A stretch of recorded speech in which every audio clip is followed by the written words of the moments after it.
मैं 18 साल का जवान लड़का, मैं चाची के साथ सोता। सुबह जब उठता तो मेरे पूरे शरीर में दर्द रहता। डॉक्टर ने मेरा चेकअप किया तो डॉक्टर चीख पड़ा, क्योंकि चाची रोज़ाना मेरे साथ। जिस तरह से हम सोचते हैं उस तरह से कुछ नहीं होता। कभी कभी परिस्थितियाँ और लोग अचानक हमारी सोच और अपेक्षाओं के बिल्कुल अलग हो जाते हैं, जिससे हमें संभलने का मौका नहीं मिलता, सोचने का समय नहीं मिलता और हम पर हावी हो जाती है। क्योंकि ज़्यादातर लोग वैसे नहीं होते जैसे वे दिखते हैं, और मेरे साथ भी कुछ ऐसा ही हुआ है। मैं अपनी चाची के साथ रहता था, क्योंकि वह एक अकेली औरत थी, और जब मैं उनके पास आया था तो मैं बिल्कुल ठीक ठाक और मस्त था। मगर मेरी हमदर्दी ने मुझे वह दिन दिखाए कि मैं किसी काबिल नहीं रह गया था। चाची ने मेरे साथ जो कुछ किया वह मैं सोच कर भी कांप उठता हूँ। मैंने कभी सपने में भी नहीं सोचा था कि कोई इंसान इतना बेशर्म कैसे हो सकता है। मुझे चाची के पास रहते हुए कुछ ही समय हुआ था कि अचानक ही मेरी हालत तेज़ी से ख़राब होने लगी थी, और मैं पिछले कुछ दिनों से अपनी तबीयत बहुत ही ख़राब महसूस कर रहा था। मेरा सिर भी बहुत ही भारी था। आज भी जैसे ही मैं सुबह उठा तो मुझे बहुत ही ज़्यादा कमज़ोरी महसूस हो रही थी। मेरे पैरों में तेज़ दर्द था, और यह सब मेरी समझ से बाहर था। आखिर मेरे साथ ये हो क्या रहा है? वैसे तो मैं बिल्कुल ठीक था, मुझे कोई चोट भी नहीं लगी थी। बस इतना पता था कि जब से चाची के पास रहने आया था तब से ही मुझे टांगों के दर्द की बीमारी शुरू हो गई थी। मैं हिम्मत करके उठा और हाथ मुंह धोकर बाहर आंगन में निकल आया। चाची घर की सफाई कर रही थी। मुझे देखकर मुस्कुराए और मेरे पास आकर मेरा माथा चूमा और बोली, उठ गया मेरा शहजादा। और फिर पास पड़े सोफ़े की तरफ इशारा किया और बोली, यहाँ बैठो, मैं अभी तुम्हारे लिए नाश्ता लेकर आती हूँ। चाची का अंदाज और रवैया बिल्कुल मेरी माँ के जैसा था। वह मुझसे मेरी माँ की तरह ही प्यार करती थी। मैं उनके कहने पर पास पड़े सोफ़े पर बैठ गया और चाची नाश्ता बनाने चली गई। उनको मुस्कुराता देखकर मुझे भी सुकून हो गया था, और भगवान का धन्यवाद किया कि अब मेरी चाची ज़िंदगी की तरफ लौट रही थी और मुस्कुराना और बोलना भी शुरू कर दिया था। और यह सब मेरी माँ की कुर्बानी की वजह से हुआ था। वह मेरे आने से पहले की तरह हो गई थी, वरना कुछ समय पहले होने वाले हादसे ने उनके चेहरे की हंसी ही छीन ली थी। यह कैसा हादसा जिसने चाची के जीने की आस ही ख़त्म कर दी थी। चाची के जवान बेटे की मौत ने उन्हें अंदर तक हिलाकर रख दिया था। चाची के बेटे की अचानक मौत ने चाची को पागल सा कर दिया था। मेरा चचेरा भाई कुछ महीने पहले ही इस दुनिया से चला गया था। उसे ना तो कोई बीमारी थी न तकलीफ़ थी, मगर जाहिर सी बात है, मौत के लिए कोई समय तय नहीं है कि किस समय आ जाए। जिसका जब समय आता है वह भगवान के पास चला जाता है। लेकिन हम इंसानों के अंदर इतना सब्र कहाँ है? हम सब्र नहीं कर पाते और जाने वाले के पीछे रो रो कर खुद को हलकान कर लेते हैं। हम यह नहीं सोचते कि भगवान ने जो दिया है उसे ले भी सकता है। कितना भी शक्तिशाली इंसान क्यों ना हो, उसे भगवान के पास लौट कर जाना ही पड़ेगा। मेरी चाची भी अपने बेटे की मौत के गम में पागल हो गई थी और बुरी तरह चीख चीख कर अपने बेटे के लिए रोती थी। वह मेरी चाची का इकलौता बेटा था और चाची अपने बेटे पर जान छिड़कती थी। चाची की ज़िंदगी बेटे से शुरू होकर बेटे पर ही ख़त्म होती थी। मेरे चाचा की मौत तो बहुत पहले हो गई थी। मेरे चाचा अपने पीछे बहुत सारी दौलत छोड़ गए थे, इसलिए मेरी चाची को पैसों की कोई कमी नहीं थी।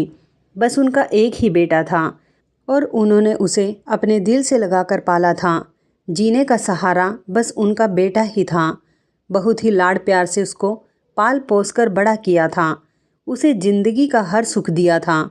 उसकी ऐसी कोई इच्छा ना थी जो चाची ने पूरी ना की हो। चाची का बेटा यानी मेरा भाई बहुत ही आराम से अपनी ज़िंदगी जी रहा था, मगर इसके बावजूद भी मेरे भाई के अंदर कोई घमंड नाम का शब्द नहीं था। वह बहुत ही हंसमुख और मिलनसार लड़का था। उसने अपने लाडलेपन और अमीर होने का कभी नाजायज़ फ़ायदा नहीं उठाया था। और सच तो यह है कि उसकी मौत का हमें भी बहुत सदमा पहुंचा था। वह उन लोगों में से था जो मरते हैं तो सबकी जुबान पर सिर्फ अफसोस और तारीफ ही होती है। ऐसा नहीं था कि वह मरकर ही अपनी अहमियत जता गया था, बल्कि जब वह जिंदा था तब भी पूरा खानदान और जानने वाले उसकी बहुत तारीफ करते थे, जिस पर चाची का सिर गर्व से ऊंचा हो जाता था। गर्व से सर उठाकर कहती, आखिर बेटा किसका है। और जब वह मरा तो सबको ही बहुत अफसोस हुआ था।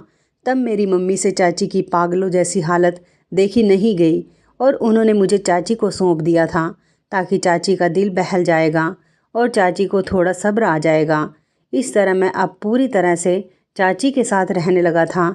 चाची भी शुरू में तो मुझे घूरती रहती और मुझे साफ महसूस होता था जैसे वह मुझे मुश्किल से ही बर्दाश्त कर रही है, मगर फिर भी हर समय मुझे सामने देखकर वो धीरे धीरे संभलने लगी थी और अब मेरा बहुत ही ख्याल रखने लगी थी।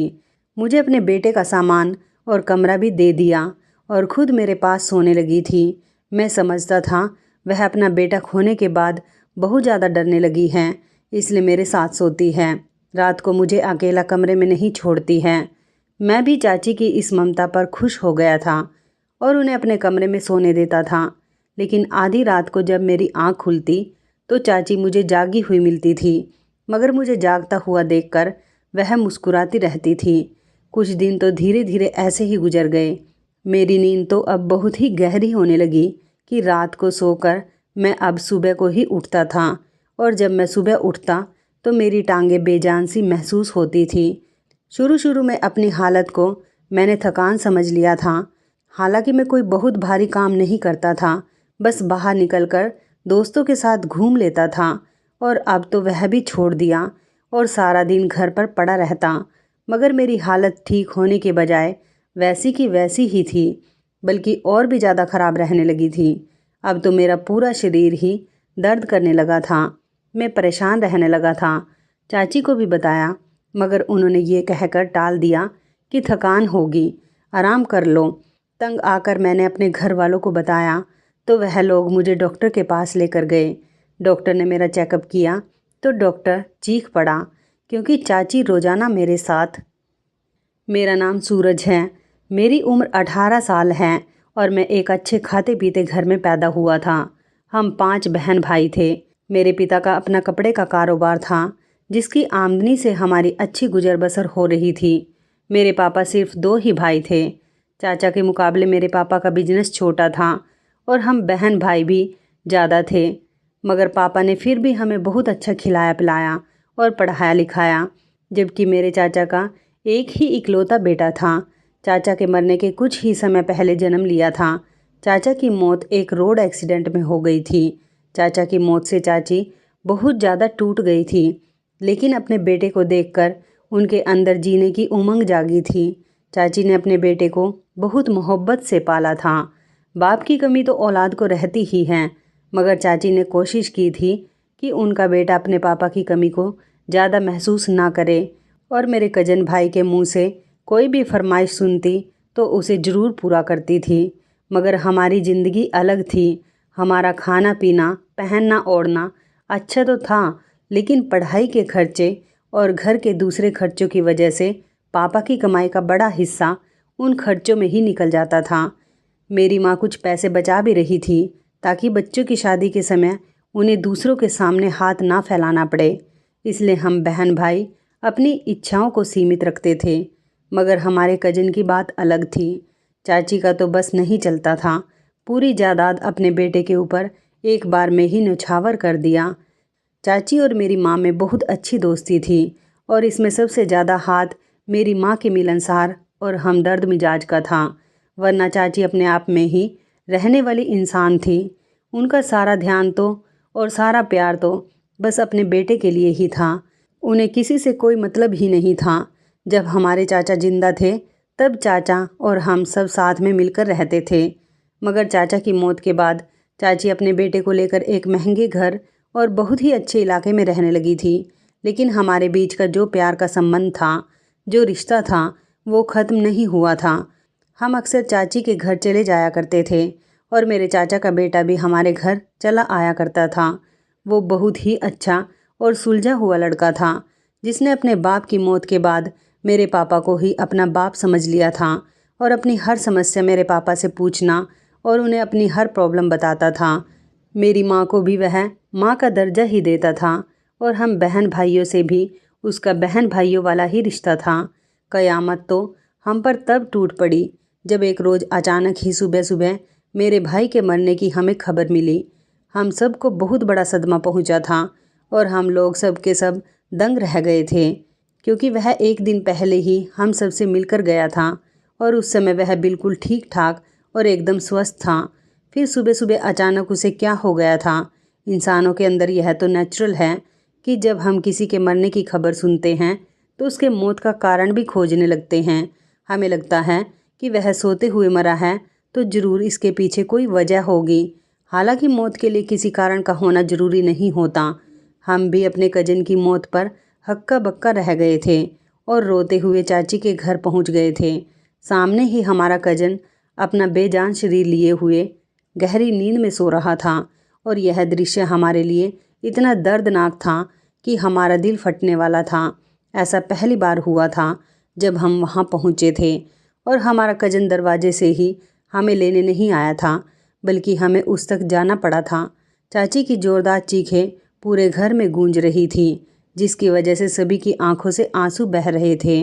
चाची का सदमा हम सब से बड़ा था। वह तो उनकी जीने की इकलौती वजह थी। हम सभी रोते हुए चाची के पास पहुँचे और अपने कज़न की मौत के पीछे का कारण जानने लगे। तब चाची ने रोते हुए बताया कि रात को तो अच्छा भला था, खाना पीना भी मेरे साथ किया, और फिर बोला कि मेरी तबीयत कुछ ठीक नहीं लग रही है, मैं आराम करना चाहता हूँ।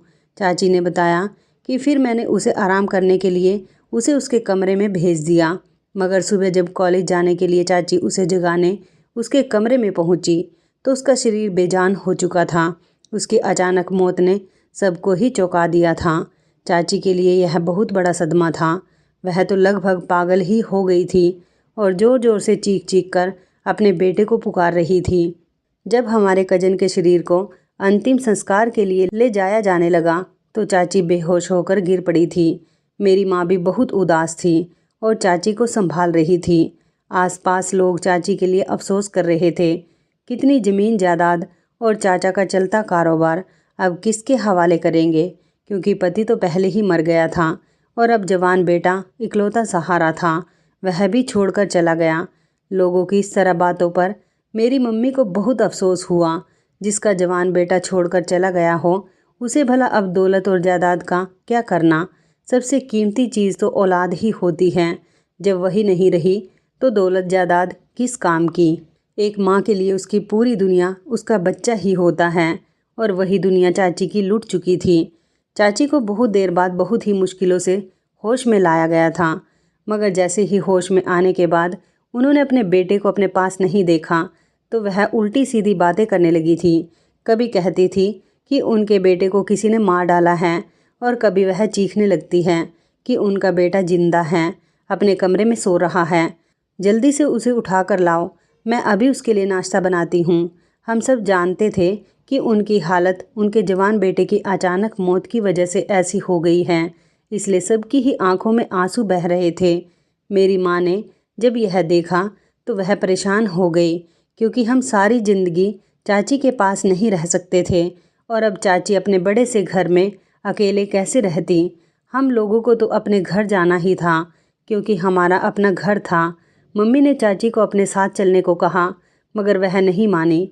उन्होंने कहा कि मैं इसी घर में रहना चाहती हूँ, क्योंकि कभी भी मेरा बेटा यहाँ आ सकता है। चाची की ऐसी बातें सुनकर उन्हें अकेला छोड़ने को बिल्कुल भी दिल नहीं चाह रहा था। फिर तय यह हुआ कि हम में से किसी एक को चाची के पास रुक जाना चाहिए, जो कोई उनका ख्याल रख सके, ताकि वह अकेली ना रहे। और मेरी बहनों को तो अकेला नहीं छोड़ा जा सकता था और बड़ा भाई चाची के पास रहने को तैयार नहीं था, इसलिए घर वालों ने मुझे ही चाची के पास छोड़ दिया और मुझे समझा बुझा कर चले गए। शुरू शुरू में तो चाची का रवैया वैसा का वैसा ही था। वह उठते बैठते पागलों जैसी हरकत करती थी, कभी कभी चीखने लगती तो कभी कभी बड़बड़ाने लगती थी। मैं सामने होता तो मुझे बहुत ही बुरी तरह से घूरने लगती थी। ऐसा लगता था कि जैसे वह मुझे अभी कच्चा ही खा जाएगी। अपने बेटे की जगह मेरा होना उन्हें शायद बिल्कुल गवारा नहीं था। मैं चाची के घूरने से डर जाता था, मगर मैं खुद को समझाता था कि चाची भी इस समय बहुत ज़्यादा दुखी हैं, उन्हें किसी सहारे की ज़रूरत है। अगर मैं भी डर कर पीछे हट गया और उन्हें अकेला छोड़कर चला गया तो चाची का फिर क्या होगा, वो किसके सहारे जिंदा रहेगी। यही सोचकर मैं सब्र कर लेता था। मुझे उनकी परवाह भी थी। मैं चाहता था कि किसी तरह चाची नॉर्मल हो जाए, उनकी तबीयत पहले की तरह ठीक हो जाएगी तो फिर मैं अपने घर चला जाऊंगा। इसलिए मैं चाची के हर बुरे रवैये को सह रहा था और मैं उन्हें हर तरह से मनाने की कोशिश करता रहा। तो चाची भी अब कुछ कुछ बदलने लगी थी। अब वह खा जाने वाली नज़रों से नहीं देखती थी, बल्कि वह मुझे आंखों में चमक लिए देखती रहती थी। ऐसा लगता कि जैसे वह मुझे देखकर कितना खुश हो जाती हैं। एक दिन वह मुझे पकड़कर अपने बेटे के कमरे में ले गई और उसका सारा कीमती सामान उठा उठाकर मुझे देने लगी। चाची के अंदर आए इतने बड़े बदलाव पर मैं हैरान था, मगर मैं खुश भी था कि चलो मैंने चाची को दुख के दरिया से निकाल लिया है। धीरे धीरे चाची नॉर्मल हो रही थी, जिंदगी की तरफ लौट रही थी और मेरा यह सोचना बिल्कुल सही निकला था। चाची बहुत ज़्यादा संभलने लगी थी, मेरे लिए अपने हाथों से खाना बनाती और मुझे अपने पास बिठाकर मुझे खाना खिलाती। ज़्यादातर समय मेरे आसपास ही रहती, बहाने बहाने से मेरे सारे काम करती। मैं भी चाची के इस रवैये पर बहुत खुश था कि चलो धीरे धीरे चाची अब ठीक हो रही है। लेकिन अब भी अगर मैं रात को जागता तो चाची मुझे जागती हुई मिलती थी। मुझे चाची की अब भी चिंता रहती थी। मुझे लगता कि शायद अब भी वह अपने बेटे को भूल नहीं पाई हैं और उसकी याद में रात को जागती रहती हैं। लेकिन चाची मेरे कमरे में मेरे पास ही सोती थी। कुछ दिन बाद मेरी नींद बहुत ही ज़्यादा गहरी होती चली गई कि मैं रात को सोता तो सुबह को ही मेरी आँख खुलती थी। वह भी चाची के जगाने पर ही उठता था। मैंने इस बात पर ज़्यादा ध्यान नहीं दिया क्योंकि मुझे यही लगता था कि दिन भर की थकान की वजह से शायद रात को मैं गहरी नींद सो जाता हूँ। लेकिन इतनी लंबी नींद लेने के बाद भी मेरी सेहत अचानक धीरे धीरे गिरने लगी थी। मैं थका थका सा रहने लगा था और सुबह उठता तो मेरी टांगें बेजान सी होती थी। मैं इसे अपनी थकान समझ लेता था और अपनी हालत को इग्नोर कर देता था। अपनी तरफ से पूरा आराम करने की कोशिश करता, मगर मुझे कोई फ़ायदा नहीं हो रहा था। अब तो धीरे धीरे मेरे चेहरे की चमक भी ख़त्म होने लगी थी। आँखों के नीचे काले घेरे पड़ने लगे थे। शरीर दिनों दिन कमज़ोर होता जा रहा था। हालांकि मेरी चाची मुझे अच्छा खाना दे रही थी। सोने से पहले एक गिलास दूध भी देती। सुबह दूध, ब्रेड, मक्खन, पता नहीं नाश्ते की टेबल पर क्या क्या मौजूद रहता था। सच कहूँ तो मेरी ज़िंदगी अपनी चाची के घर अपने घर से ज़्यादा ऐश के साथ गुजर रही थी। मगर फिर भी मैं कमज़ोर होता जा रहा था और यह बात मुझे बिल्कुल भी समझ नहीं आ रही थी। मैंने एक दिन अपनी परेशानी अपनी चाची को बताया कि मुझे कुछ अजीब सा महसूस हो रहा है, कमज़ोरी भी बहुत ज़्यादा महसूस हो रही है। मेरी बात पर चाची ने गौर से मुझे देखा और सिर हिलाते हुए बोली कि ऐसा कुछ और नहीं है, सिर्फ तुम्हारा वहम है। तुम दोस्तों के पास चले जाते हो तो खेलने कूदने में थकान हो जाती होगी। आराम करो, ठीक हो जाओगे। मैं चाची की बात सुनकर चुप हो गया था, मगर मैं कोई बच्चा नहीं था जो मैं अपनी हालत को ऐसे इग्नोर कर देता। नया नया जवान हो रहा था। खेलने कूदने से मुझे इतनी कमज़ोरी नहीं होनी चाहिए थी। लेकिन मैंने चाची से ज़्यादा बहस नहीं की और अपने कमरे में आराम करने चला गया। अब तो मैंने अपने दोस्तों के साथ बाहर जाना भी छोड़ दिया था। बाहर से थोड़ा बहुत सामान चाची के लिए ले आता था। अब मुझे शर्मिंदगी महसूस होने लगी थी कि मैं चाची का ख्याल रखने के बजाय उन पर बोझ बनता जा रहा हूँ। मैं खुद सारी जिम्मेदारी लेना चाहता था, मगर मैं अब बिल्कुल ही कमज़ोर हो चुका था। घर में चलना भी मुश्किल हो रहा था। कॉलेज जाना तो दूर की बात थी। कभी कभी जब कॉलेज चला जाता तो मेरे दोस्त मुझे हैरत से देखते और कहते, इतने कमज़ोर क्यों होते जा रहे हो। अब तो मेरे टीचर ने भी महसूस कर लिया था और मुझे सलाह दी कि किसी डॉक्टर को दिखाओ। लेकिन मैं करता तो क्या करता। चाची ने तो मेरी बात मानने से ही इनकार कर दिया था और फिर एक दिन मजबूर होकर मैं अपने घर चला गया और उन्हें अपनी समस्या के बारे में बताया। मेरी हालत देखते ही मेरे घर वाले बहुत ज़्यादा घबरा गए थे। मेरे पापा मुझे उसी समय डॉक्टर के पास लेकर गए। डॉक्टर ने मेरी हालत देखी तो वह भी मुझे देखकर चौंक गए। उसने मेरा चेकअप किया तो वह भी हैरान हो गया। वह मुझसे तरह तरह के सवाल करने लगा कि मैं कहाँ रहता हूँ, मेरे साथ कौन कौन है? पापा और मैं ऐसे सवालों पर हैरान थे। मैंने डॉक्टर को बताया कि मैं अपनी चाची के साथ रहता हूँ और घर में सिर्फ मेरी चाची के अलावा और कोई नहीं रहता। डॉक्टर ने यह सुनकर हैरत का इजहार किया और मेरी हालत की वजह मेरे बाप को बताई तो मुझे और पापा को तेज झटका लगा था। पापा का चेहरा गुस्से से लाल हो गया था और मैं बैठा रह गया था। हम दोनों पापा बेटे सर झुकाए घर पहुँचे तो घर वाले हमारा ही इंतज़ार कर रहे थे। जैसे ही हम घर में दाखिल हुए, मेरी माँ मेरे पास आई और पूछा कि डॉक्टर ने क्या कहा। पापा शायद गुस्से में थे। वह गुस्से में बोले कि वह औरत दिमागी मरीज हैं और बहुत ही बेशर्म हैं। पापा तो यह भी बोल गए थे कि चाची ने अपना बेटा खुद मारा होगा। मेरी माँ हैरान रह गई थी और पापा को समझाने की कोशिश करने लगी कि वह भला ऐसा क्यों करेगी, अपने बेटे की जान कोई क्यों लेगा, वह तो उसे कितना प्यार से पाल रही थी। माँ की बात पर पापा भड़क उठे और उल्टा मेरी माँ से ही लड़ने लगे कि हमारी औलाद कोई फालतू नहीं है जो तुम उस औरत का दिल बहलाने के लिए मेरा बेटा उसे दे आई थी। तुम्हें अंदाज़ा भी है कि वह हमारे बेटे के साथ क्या कर रही थी? पापा की बात सुनकर मम्मी भी चौंक गई थी। मुझे देखा तो मैं अपना सिर झुकाए बैठा हुआ था। मुझे दुख हो रहा था कि मैं उस औरत को अपनी माँ समझता रहा और वह मेरे साथ क्या करती रही। मेरे कानों में तो अब तक डॉक्टर की बात गूंज रही थी। डॉक्टर ने पापा को बताया था कि मुझे स्लो पॉइजन दिया जा रहा है, जिसकी वजह से मेरी यह हालत हो गई थी और मैं धीरे धीरे मौत के मुंह में जा रहा था। तब मुझे पता चला कि मैं क्यों अब रातों को गहरी नींद सोने लगा था और चाची क्यों मुझे रोज़ाना सोने से पहले एक गिलास दूध देना कभी नहीं भूलती थी। पापा ने मेरी मम्मी को बताया तो वह सदमे से एक तरफ को बैठ गई थी। अगर मैं घर में आकर किसी को ना बताता तो यकीनन एक दिन खामोशी से इस दुनिया से चला जाता और मेरे माँ बाप को मेरे मरने की वजह भी पता नहीं चल पाती। मेरी माँ मेरी हालत देख देख कर रो रही थी और मुझसे माफ़ी मांग रही थी कि मुझे माफ़ कर दो, मैं नासमझ थी जो उस औरत को समझ नहीं पाई और तुम्हें उसके हवाले कर दिया था। मैं जानता था कि इसमें मेरी माँ की कोई गलती नहीं थी। मैं अपनी माँ पर कोई बोझ नहीं था, बल्कि वह तो वाकई चाची के ख्याल से मुझे वहाँ छोड़ आई थी। उनका दिल बिल्कुल साफ था। अब मेरी माँ ने मुझे अपने साथ ही रख लिया। फिर एक दिन मैं, पापा और मेरी माँ मेरा सामान लेने चाची के घर पहुँच गए। पापा ने चाची से लड़ाई की और उन्हें भला बुरा कहा कि वह अपना जवान बेटा उनके हवाले करके गए थे और उन्होंने इसका क्या सिला दिया। इस पर चाची ने जो बात कही थी उसे सुनकर मेरे माँ बाप की बोलती बंद हो गई थी। उन्हें तो कुछ समझ में ही नहीं आ रहा था। चाची गुस्से से चीखते हुए कहने लगी कि तुम लोगों ने मेरी हमदर्दी में नहीं बल्कि मेरी दौलत जायदाद के लालच में अपना बेटा मुझे सौंपा था। तुम लोगों ने मेरे बेटे को भी अपने साथ मिला लिया था। वह हमेशा तुम लोगों के गुण गाता रहता था। तुम लोगों ने सोचा होगा कि ऐसा करके तुम मेरी सारी दौलत को हथिया लोगे। वह ना जाने क्या क्या बोलती जा रही थी। तब हमें पता चला चाची के दिल में हमारे लिए कितनी नफ़रत भरी हुई थी। चाची को लग रहा था कि हम दौलत जायदाद के चक्कर में उनके बेटे से इतना प्यार कर रहे थे, हालांकि ऐसा कुछ भी नहीं था।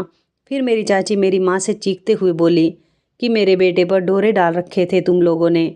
अपनी बहन की बेटी की शादी मेरे बेटे से करवाना चाहती थी, जिससे कि मेरे बेटे को मुझसे छीन सको और सारी दौलत हथिया सको। उस दिन भी मेरा बेटा मेरे पास यही कहने आया था कि माँ, मैं ताई जी की बहन की बेटी से शादी करना चाहता हूँ, मैं उसे पसंद करता हूँ। और मैं फ़ौरन समझ गई थी यह सब पट्टी तुम्हारी पढ़ाई हुई है। मैंने फ़ौरन मना कर दिया था। मैंने अपने बेटे की सारी इच्छा पूरी की थी, लेकिन मैं उसकी ये इच्छा हरगिज़ पूरी नहीं कर सकती थी। मेरा बेटा मेरी बहुत इज्जत करता था, मेरी सारी बातें मानता था।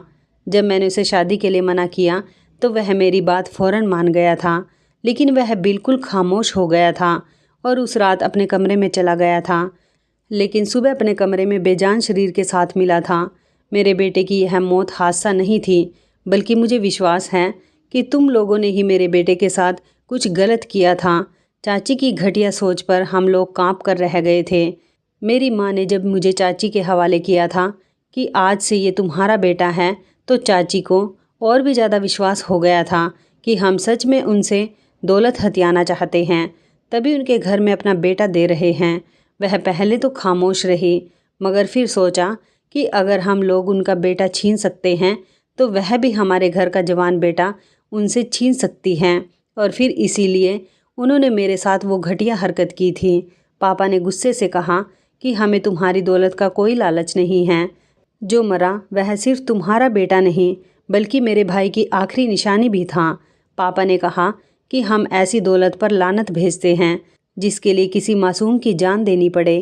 पापा और मम्मी सारा सामान लेकर घर लौट आए और चाची को अकेला छोड़ाए थे।